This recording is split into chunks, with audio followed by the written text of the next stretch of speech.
My name is Maja Nyvold. I'm a platform owner in Maersk, and I'm here today with Fahmida and Isabel, and we're going to talk a bit about women in tech and inclusion in the workplace.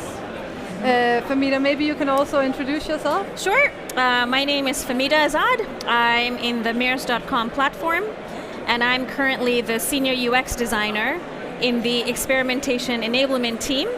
And my responsibilities actually include working together with the larger team that the experimentation enablement team is a part of to build out internal tools to really scale up experimentation capacity and increase our knowledge about what our users and customers would like and how to make relevant digital products and services for them. Awesome. Yeah. And what about you, Isabel? So I'm Isabel, and I'm part of the ECL team, responsible for the fulfillment in Europe, the platform. So I'm an engineering manager responsible for 16 people in tech. Okay, great. And why did you choose to work with tech, and what has been your journey so far?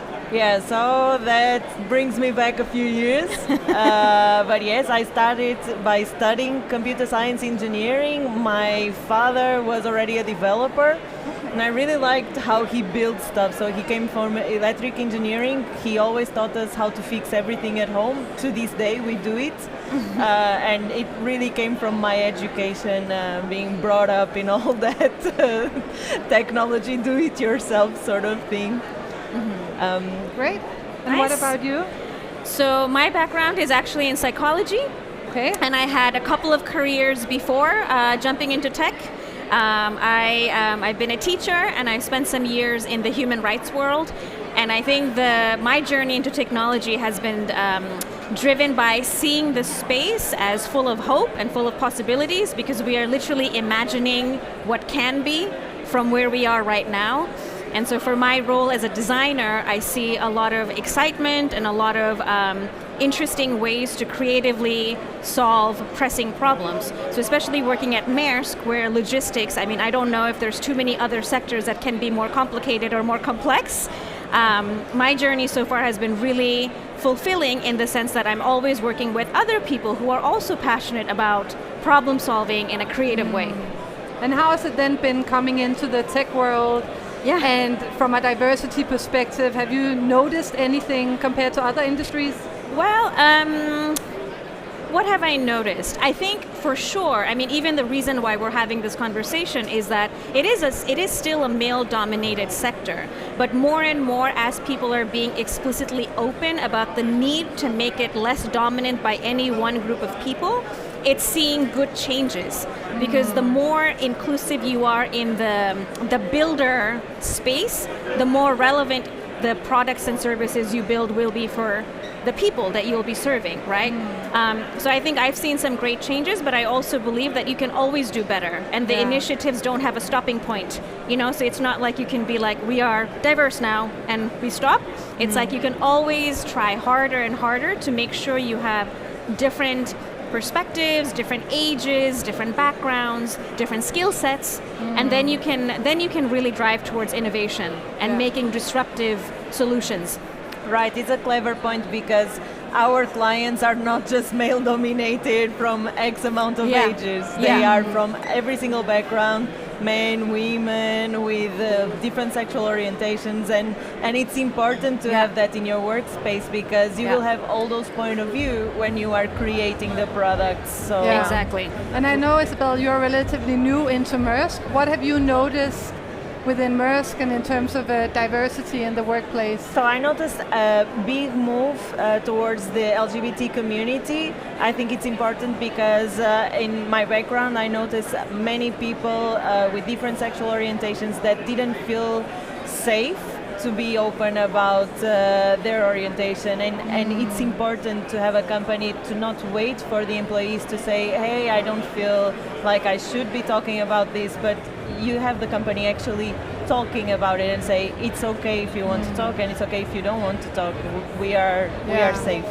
And it's a really good point, because diversity and inclusion have many layers. And one thing is women and how we can promote and help women grow and accelerate their careers, but also making sure all nationalities and sexualities and anyone that wants to be in a workspace, feel safe, but also how we drive that. Yeah, definitely. Have you noticed anything on particular initiatives or how it's held both in your current company but also before? Yeah, I think what stands out to me is I live in Denmark. I'm working for a Danish company, but in my team there are so many nationalities present that I think the communication and the connection between us makes for really rich conversations and rich types of perspectives. So what I've noticed at Maersk is that the fact that a global workforce is prioritized is not, it's explicit, it's not hidden. You don't have to look too hard,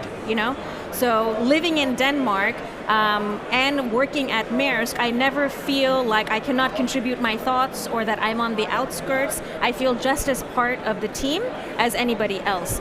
And I wanted to add to your point about, you know, diversifying what we mean by diversity.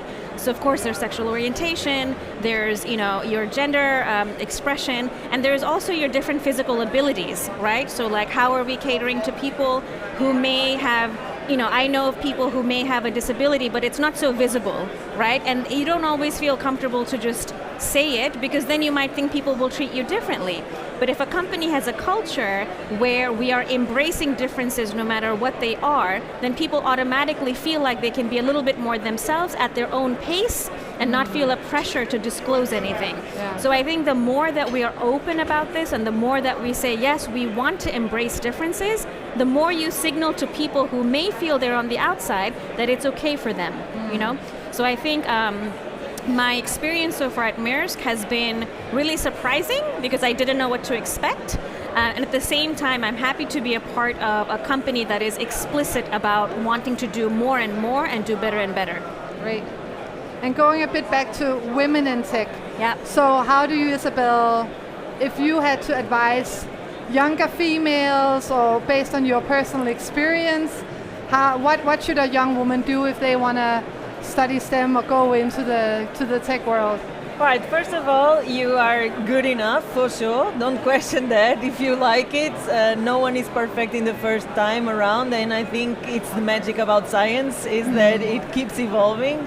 So try it out, don't be scared, and I hope that my daughter, when she will finally choose whatever she wants to choose, that it will not be a question. So it's more that it's up to also young women to make that statement that it will stop being a question sooner or later. It will be just as common as it is. Yeah, and for that it's really about, for me, giving women the opportunity, but also educating men, for instance. About that unconscious bias that many people have to choose the same people that are like them. Yeah. But maybe thinking about what diversity of thought and any diversity can do in a team, and that's what I think is really great in my team. I mean, we're 30 people, I'm the only Dane, we're 50-50 men and female, but some of that with both the cultural backgrounds, the different educational backgrounds, the different genders, it just brings something more fun and more challenging in terms of how problems are being solved. Instead of us all being the same way that we maybe saw 10, 15 years ago in businesses, that most people actually look like the same and hired people that look like them same. Now I feel like we're challenging ourselves also a lot more on trying to hire some people that can bring other perspectives, which hopefully will also help to bring more women into tech. Totally agree. And I'll add on to that by saying, because you mentioned biases, that I think in terms of giving women advice to really feel confident, to really never doubt yourself, that it's also about, if we want to change male-dominated anything, sectors or businesses or teams, then it's a responsibility for everyone to really think about their biases and not say not think of it as, do I have a bias or do I not, but how much of it do I have? Because everyone has it, right? Because these are implicit, subconscious things. So I find it really interesting to think about and push my teammates to think about, perhaps, you know, where might you be maybe expecting more from someone, but maybe without being able to pinpoint why exactly you might be expecting that, right? Exactly. So a lot of times, perhaps, if you see not too many people like yourself in the team, you feel you have to really prove yourself, or you really have to go the extra mile so that you are not doubted. So I would challenge everyone to really think about their own implicit biases. It's a matter of like how aware you are of them, and how do you, in your own pace, question it, hold yourself accountable, and challenge your own biases. I think that message should be for everyone, whether it's your female colleagues or your male colleagues, because then you can actually change what is the status quo. And the status quo is that it is still male-dominated industries and businesses, and for things to be relevant, it can't stay that way. We have to kind of play our part in making that change. So the question I also asked Isabel before, so do you have any advice to any women that would like to explore a role in tech? I mean, I would echo what Isabel said, and I would like heighten the point of not doubting yourself. And also sometimes maybe be overconfident, you know, because a lot of times you are doubting yourself, maybe not because it's a question of insecurity or not believing in yourself, but it may be because you have been in spaces where people scrutinized you more.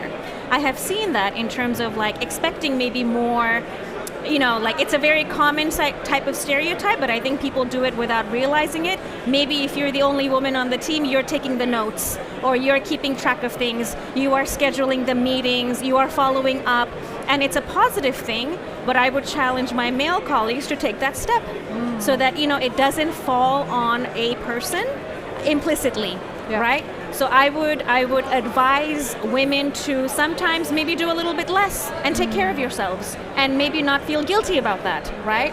And I would advise everyone in a team to step up and really question things in a kind of, I would say, comfortable way, not in an antagonizing way, to see when do you step up, when do you give space. I know that for me, the most meaningful thing has been, you know, managers who really believed in me and really lifted up my skills. And then therefore I feel encouraged. And now I know that that is a responsibility for everyone, including myself, to lift other people up, right? So I would maybe that's the last advice I would give, that, you know, if you are a woman and you're in a space where there aren't too many other women, to lift each other up. And support each other. Yeah, absolutely. Yeah. Great. Thank you very much. It was really interesting to also learn about your perspectives. Thank you. Thank you. Thank you.